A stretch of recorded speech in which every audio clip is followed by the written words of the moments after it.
Hello दोस्तों, आप सभी का स्वागत है मेरे YouTube चैनल पे।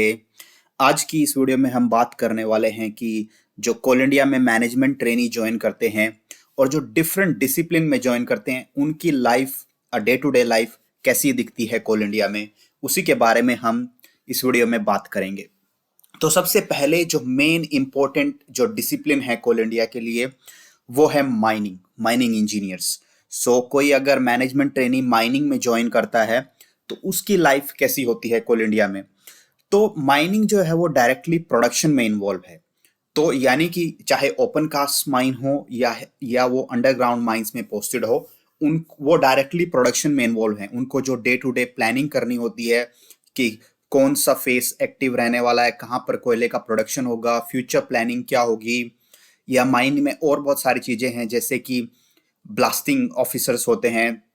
तो वो ब्लास्टिंग की प्लानिंग करते हैं कि आज इस पैच को हम ब्लास्ट करने वाले हैं, आज यहाँ पे ड्रिलिंग होने वाली है और फिर यहाँ पे ब्लास्टिंग होगी। तो वो और जो शिफ्ट्स कोल इंडिया में चलती हैं, ऑब्वियसली कोल इंडिया में जो प्रोडक्शन होता है वो 3 शिफ्ट्स में होता है। तो वहाँ पे मैनेजमेंट ट्रेनी हर शिफ्ट में भी हो सकते हैं, एक शिफ्ट का इंचार्ज उसको बनाया जा सकता है। हालांकि एज ए मैनेजमेंट ट्रेनी आपको रिस्पॉन्सिबिलिटी तो नहीं दी जाएगी, बट आप इन्वॉल्व हो सकते हैं उस डे टू डे लाइफ में। और फिर इसके अलावा और भी बहुत सारे काम हैं जो माइनिंग डिसिप्लिन देखता है, जैसे सेफ्टी से रिलेटेड जो काम है, डिस्पैच जो होता है, कोयले का जो डिस्पैच होता है, यानी कि कोयले को अगर हम कहें माइन से लेके और इसको साइडिंग तक डिस्पैच करने की जो रिस्पॉन्सिबिलिटी होती है, या रोड सेल के जरिए जो कोयले की सेल होती है, उसका जो डे टू डे मैनेजमेंट होता है, वो भी माइनिंग डिसिप्लिन ही देखता है।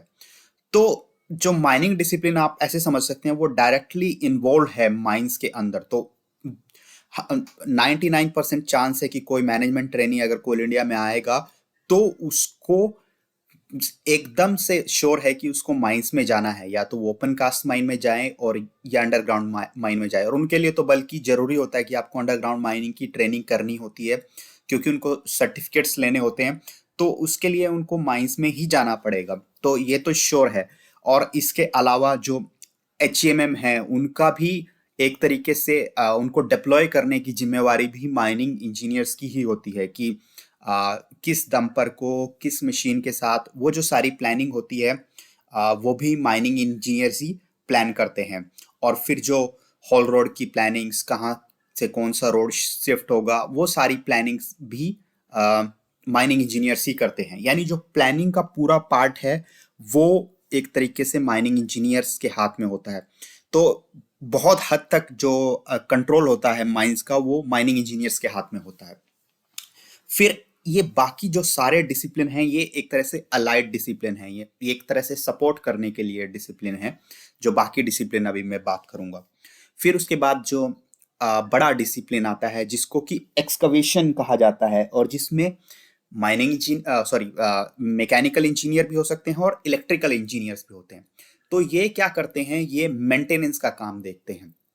जो HEMM है, हैवी अर्थ मूविंग मशीनरीज, जिसमें आपके शॉवल्स हो गए, डंपर हो गए, डोजर्स हो गए, या लोडर्स हो गए, या जो भी जो बड़े मशीनरीज हैं, या जो अ, या कहें कि ग्रेडर्स हो गए, जो अर्थ ग्रेडर्स होते हैं, वो सारी जो जिम्मेवारी होती है वो मैकेनिकल और इलेक्ट्रिकल इंजीनियर्स भी उसमें इन्वॉल्व होते हैं, वो एक्सकवेशन डिपार्टमेंट के हाथ में होती है।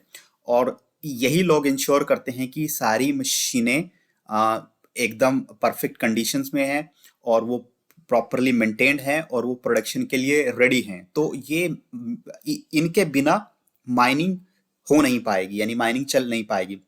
और हालांकि हालांकि जो अंडरग्राउंड माइंस होती हैं उसमें एक्सकवेशन डिपार्टमेंट नहीं होता है। तो वहां पे प्योरली जो काम होता है वो ENM इंजीनियर, जिनको जिनको कि वो एक अलग से डिपार्टमेंट है, जिसमें भी इलेक्ट्रिकल और मैकेनिकल इंजीनियर्स दोनों ही होते हैं। तो उसका नाम ही है इलेक्ट्रिकल एंड मैकेनिकल इंजीनियर, उसमें भी दोनों लोग होते हैं। यानी ये आप मान के चल सकते हैं कि अगर कोई एक्सकवेशन डिपार्टमेंट में गया है तो उसको अंडरग्राउंड माइन में नहीं जाना पड़ेगा। क्यों? क्योंकि वहां पर HEMM की जिम्मेवारी एक्सकवेशन के हाथ में ना होके, बल्कि ईएनएम डिपार्टमेंट के हाथ में होती है, जिसको इलेक्ट्रिकल एंड मैकेनिकल इंजीनियर्स कहा जाता है। हालांकि ये ब्रांच से तय नहीं होता है कि आप एक्सकवेशन में होंगे या ईएनएम में होंगे। जो इलेक्ट्रिकल वाले हैं वो आपको ईएनएम डिपार्टमेंट में भी मिलेंगे और एक्सकवेशन डिपार्टमेंट में भी मिलेंगे। इसी तरीके से मैकेनिकल के जो लोग हैं वो आपको ईएनएम डिपार्टमेंट में भी मिलेंगे और एक्सकवेशन डिपार्टमेंट में भी मिलेंगे। तो मैकेनिकल और एक्सकवेशन डिपार्टमेंट का मैंने बता दिया। तो आप पूछेंगे कि एक्सकवेशन डिपार्टमेंट में इलेक्ट्रिकल का क्या रोल है। तो वहाँ पे रोल ये है कि बहुत सारी मशीनें वो इलेक्ट्रिकली ऑपरेटेड होती हैं। वहाँ पर 3.3 केवी की पावर सप्लाई होती है बहुत सारी मशीनों में। तो उसको मेंटेन करने की जिम्मेवारी एक इलेक्ट्रिकल इंजीनियर को देखनी पड़ती है। फिर इसके अलावा अगर ईएनएम डिपार्टमेंट की बात करें यानी इलेक्ट्रिकल एंड मैकेनिकल, वहाँ पे आपकी जो पावर सप्लाई है, मेन जो सब स्टेशन है जहाँ से पावर सप्लाई माइंस में हो रही है, आसपास की कॉलोनीज में हो रही है। इसके अलावा जो पंप्स और मोटर्स होती हैं, तो पंप का पार्ट मैकेनिकल इंजीनियर के हाथ में हो गया, और मोटर्स जो इलेक्ट्रिकली ऑपरेटेड मशीन है वहाँ पे आपको मैकेनिकल इलेक्ट्रिकल इंजीनियर्स चाहिए। बहुत सारे ट्रांसफॉर्मर्स हैं, स्विचेस हैं। सो इसके अलावा लाइट व्हीकल्स इस डिपार्टमेंट में होते हैं, जैसे जीप्स हो गई, ट्रक्स हो गए। इनको इनको मेंटेन करने की जिम्मेवारी ईएनएम डिपार्टमेंट की होती है, जिसमें वो रोल मैकेनिकल इंजीनियर्स के हाथ में होता है। तो इस तरह से डिस्ट्रीब्यूशन होता है। तो अब आप पूछेंगे कि क्या इनको माइंस के अंदर जाना पड़ता है? हाँ, बिल्कुल जाना पड़ता है। जो एक्सकवेशन डिपार्टमेंट है, अनलेस आपको कोई वर्कशॉप के अंदर की रिस्पॉन्सिबिलिटी दे दी गई तो आपको रेयरली माइंस जाना पड़ेगा। इसी तरीके से अगर किसी को सब स्टेशन की जिम्मेवारी दे दी गई तो आपको रेयरली माइन जाना पड़ेगा, या आपको कॉलोनी में पोस्टेड कर दिया गया। कॉलोनी में एक छोटा सब स्टेशन है, बड़ी कॉलोनी है लेकिन एक छोटा सब स्टेशन वहां बनाया गया, तो हो सकता है। पर ईएनएम वालों को तो अंडरग्राउंड माइन भी जाना पड़ेगा अगर वहां पे उनकी पोस्टिंग होती है। तो ये यहाँ पे इस तरीके से डिस्ट्रीब्यूशन है।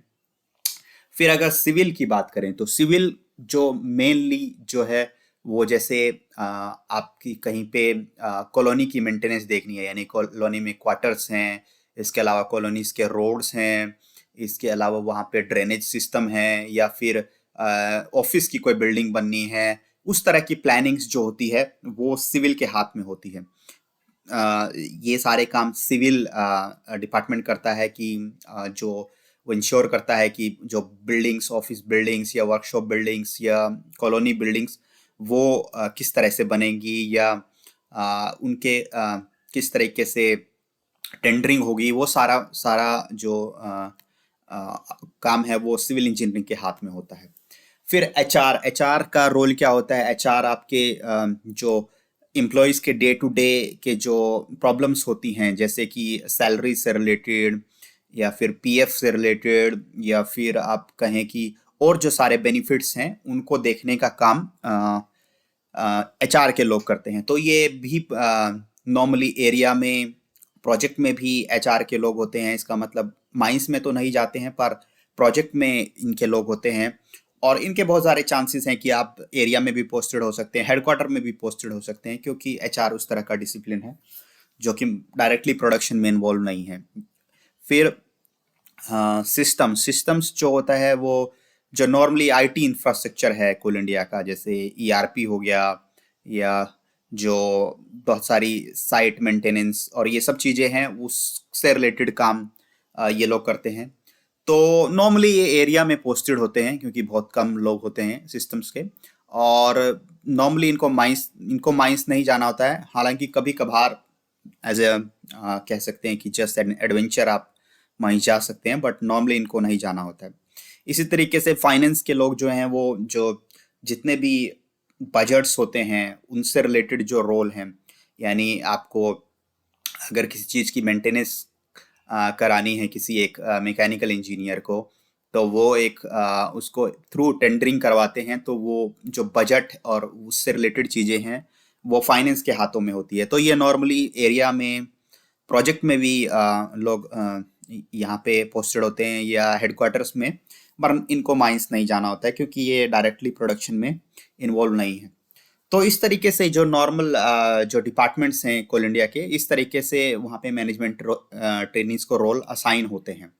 तो इनिशियली आपको कोई बड़ी रिस्पॉन्सिबिलिटी नहीं दी जाती है। धीरे धीरे आप जैसे ही अपना रैंक्स बढ़ते जाते हैं तो उस तरीके से आपको डायरेक्टली रिस्पॉन्सिबिलिटी मिलनी चालू होती है, और फिर आप होपफुली एचओडीज भी बनते हैं, फिर आप जीएम भी बनते हैं, तो रिस्पॉन्सिबिलिटी आपकी टाइम के साथ बढ़ती जाती है। पर इनिशियली आपका काम होता है ये सब चीज़ें सीखना कि क्या, कैसे ये प्रोडक्शन को,